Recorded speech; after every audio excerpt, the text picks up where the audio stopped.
মানুষের জীবনে সুখ বা দুঃখ যাই যখন আসে তখন সেটা সিরিজে আসে।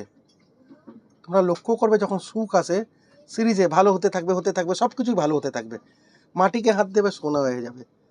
আবার সেরকম যখন দুঃখ আসে সেটা সিরিজে আসে। তাই দুঃখর প্রথম স্টেজেই বুঝে নিতে হয় যে এখন বড় কিছু আসতে চলেছে, সিরিজ অফ ডিজাস্টার যাকে বলে। আর এই সময় জানো অনেক কিছু তোমাকে ডাকবে।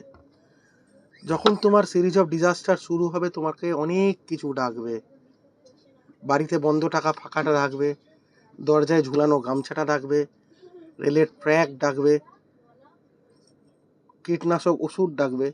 কিন্তু এইগুলোকে অ্যাভয়েড করে তোমাকে শুধু একজনের কাছেই পৌঁছাতে হবে, সেটা হচ্ছে ভোলেনাথ।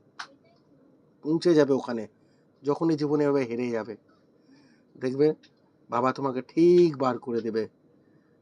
বলবো না রাতারাতি মিরাকাল করে দেবে, কিন্তু তোমাকে বেঁচে থাকার ইচ্ছাটা জাগিয়ে রাখবে। যখনই সিরিজ অফ ডিজাস্টারের মুখোমুখি হবে তুমি শিব মন্দিরে যাওয়া শুরু করো, আমার কথা শুরু করো, সব কিছু আস্তে আস্তে তোমার ফেভারে আসবে। কেন ভোলেনাথ তো করুণা নিধান, আর ভোলেনাথ নিজের ভক্তকে কখনো একা ফেলে দেয় না। তাই ভোলেনাথের কাছেই যাবে, ডাকবে অনেক কিছু কুসঙ্গত, কিন্তু তোমাকে পৌঁছাতে হবে শিব মন্দিরে, তুমি বেঁচে যাবে। ধন্যবাদ। হর হর মহাদেব।